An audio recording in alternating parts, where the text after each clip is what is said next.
Shalom saudara sekalian, salam sejahtera. Kebenaran hari ini berjudul Tidak Membutuhkan Allah.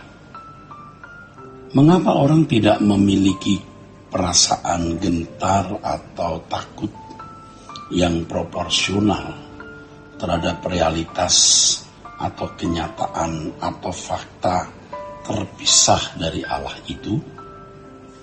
Biasanya ketika masih hidup di bumi, ketika jantungnya masih berdetak, ketika nadinya masih berdenyut, ketika masih memiliki nafas, orang tidak menghayati betapa menyakitkan, betapa kosongnya seseorang yang tidak memiliki persekutuan dengan Allah. Hal ini bisa terjadi disebabkan karena ruang hatinya telah terbiasa diisi oleh berbagai kesenangan dunia.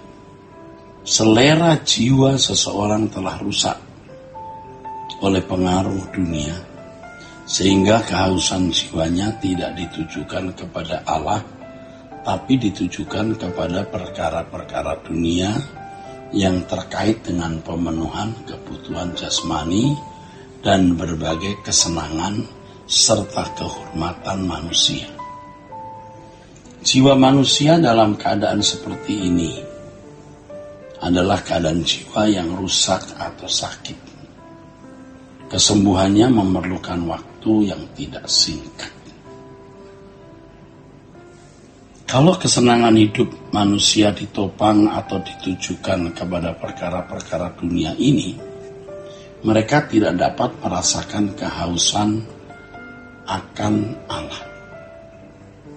Mereka tidak menyadari adanya rongga kosong dalam jiwa yang hanya dapat diisi dan dipuaskan oleh Allah. Dengan keadaan ini mereka tidak mengerti apa artinya kekosongan jiwa tanpa Allah, atau tidak dapat mengerti penderitaan jiwa yang terpisah dari hadirat Allah.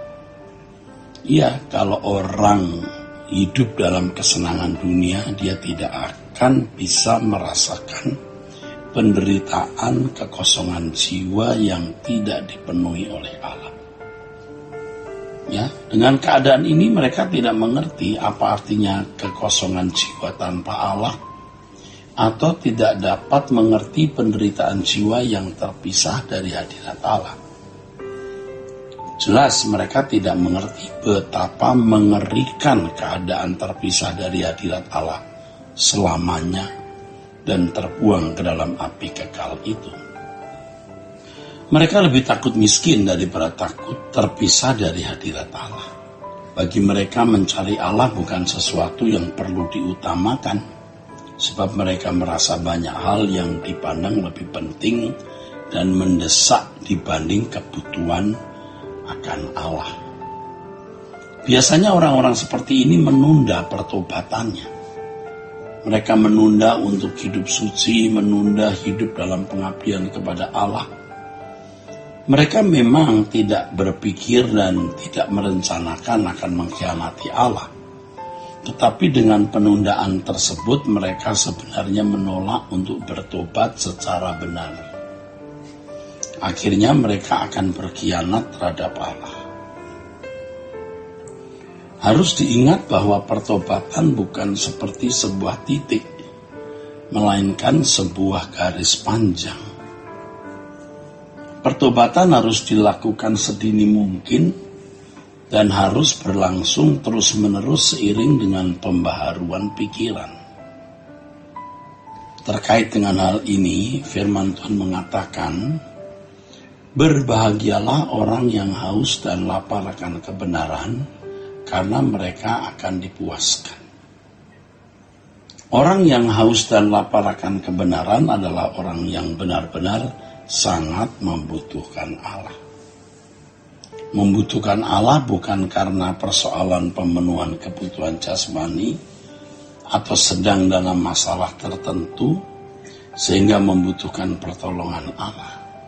Bukan karena masalah pemenuhan kebutuhan jasmani, tetapi karena memang Allah lah yang menjadi kebutuhan satu-satunya. Itulah sebabnya, saudara, ya, pemazmur mengatakan, sekalipun dagingku dan hatiku habis lenyap, gunung batuku dan bagianku tetaplah Allah selama-lamanya. Di bagian lain pemazmur juga menyatakan kalimat ini, seperti rusa merindukan sungai yang berair, demikianlah jiwaku merindukan Allah.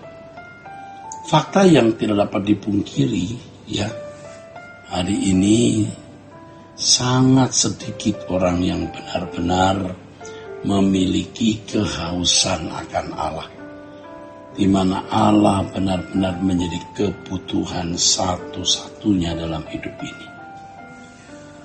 Sebab hampir semua manusia telah tersesat dalam percintaan dunia. Mereka telah terbelenggu oleh kuasa kegelapan. Orang yang kehausan jiwanya tertuju kepada perkara-perkara dunia, ini orang-orang yang terjerat oleh percintaan dunia. Mereka itu sebenarnya dapat dikategorikan sebagai menyembah iblis. Tentu saja mereka tidak akan pernah bisa menjadi orang percaya yang benar. Mereka adalah orang-orang yang telah sesat. Artinya sesat di dalam batin atau sesat di dalam jiwanya. Orang-orang seperti ini mungkin bisa berteologi, tetapi mereka tidak merasa membutuhkan Allah secara benar. Kelihatannya mereka beragama dengan baik, dan kelihatannya seperti membutuhkan Allah. Tetapi sebenarnya Allah tidak mereka jadikan sebagai kebutuhan utama. Allah hanya menjadi sarana untuk memperoleh atau meraih apa yang mereka inginkan. Ini adalah sikap yang sebenarnya tidak menghormati Allah secara patut. Di kelompok para pendeta, Allah menjadi komoditas untuk kepentingan pribadi, menjual Allah.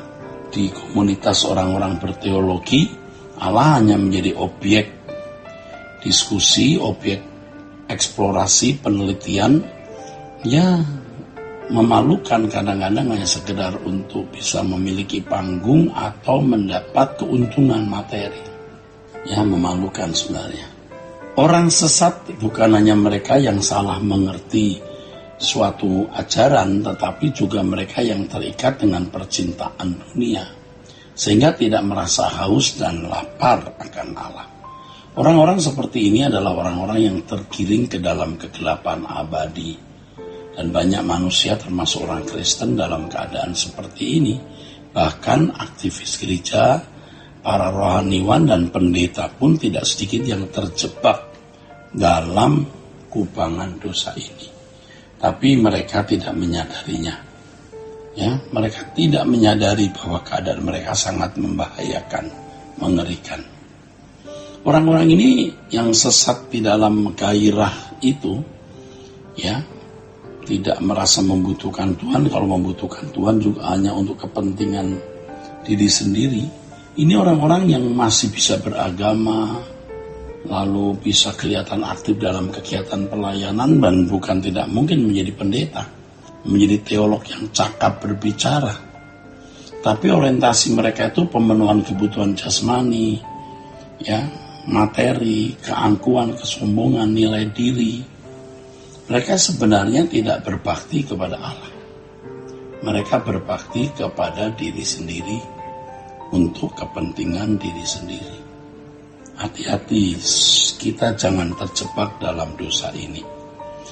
Saudaraku, kiranya kebenaran hari ini memberkati kita sekalian. Sola Gracia.